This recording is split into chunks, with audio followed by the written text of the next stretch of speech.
Welcome back to another Holistic 3D tutorial on getting started with Unity. In the previous video, we actually looked at starting up with some really simple scripting. And what we're going to do in this video is actually explore how that scripting interacts with Unity itself and the game objects that you've been creating.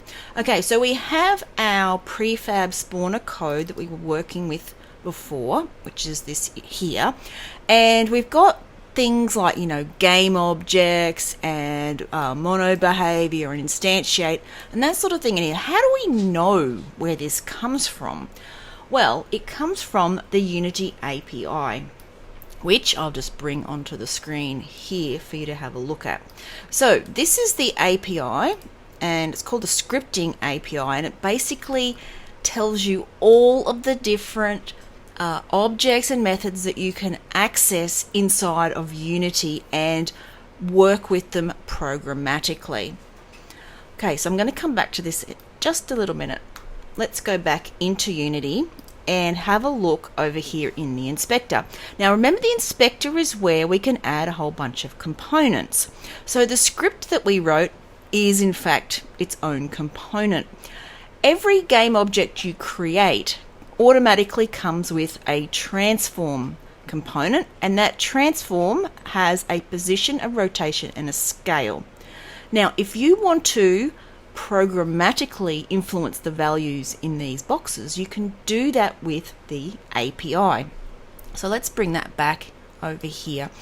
Up the top here, I'm going to type in transform because that's the name of the component that we want to work with, and then we can select transform over here, and each one of these, or almost all of them, have a little bit of sample code in it that's quite useful. You can see how it's actually used. And the important thing that we're really looking for are the properties. The properties up here are things that you can actually get the value of and set the value of. Now those values that we saw back in the transform, let me just remind us, let's drag this over here. We've got position, rotation, and scale. You will find them in the property list. So we've got position here, we have rotation down here, and scale doesn't actually appear as scale here. It's called local scale in this case. So not, you know, necessarily logical, but you get used to it.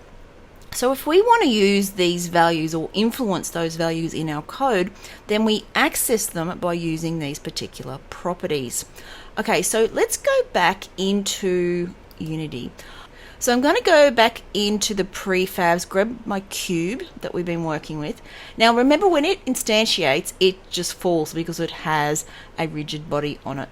Over in the inspector, I'm going to just come down and I'm going to remove that rigid body. So over next to rigid body, there's these three dots and a menu will come up. Now I know it's off my screen, but the next one down here is actually remove component. So I'll click on that and that will get rid of it. If we run it now, we will get our cube spawn, and there it is there. You can see it. You can see it in the hierarchy, and it doesn't fall because it doesn't have that gravity. That means we can now do things to it without it going off the screen and see the effects of those. Okay, so let's open up our spawn code and we'll do the coding in here. So it will spawn our cube and then we will do some manipulation to it, and we'll do it inside of the start here. So after we've created the cube, we can actually go ahead and modify its properties. Before we do it though, we need to get hold of the instance that is being created here. So the way we do that is we create another game object, and let's call it our cube, and we'll equal the instance that happens from there.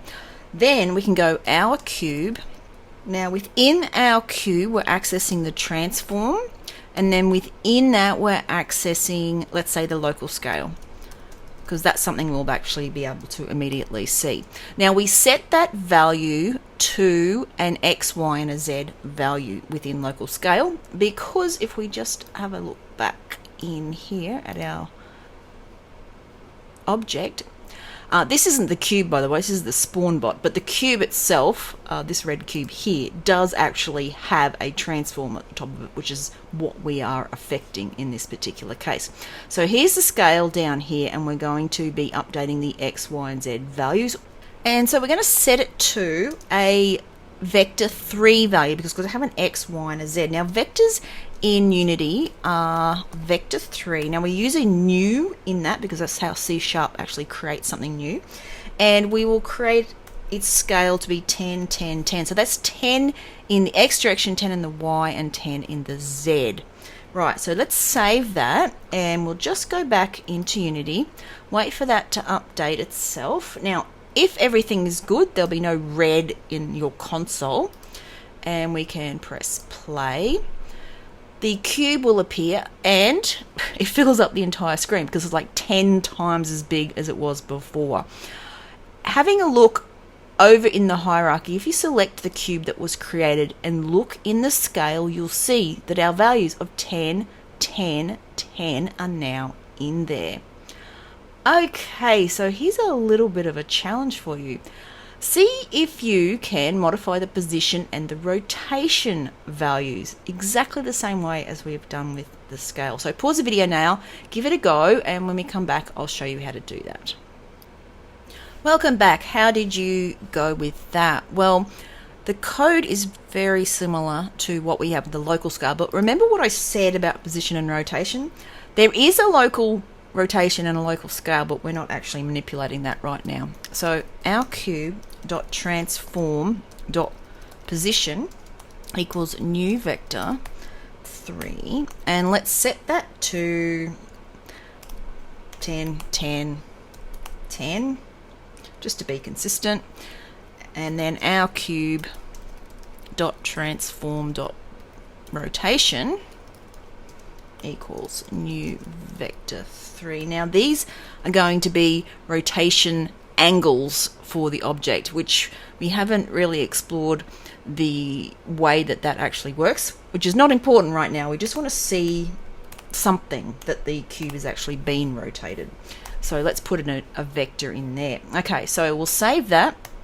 Now we'll go back into Unity and let's press play. Oh, we've got a quick error I need to fix. Let's go back here, and it's our cube, not out cube.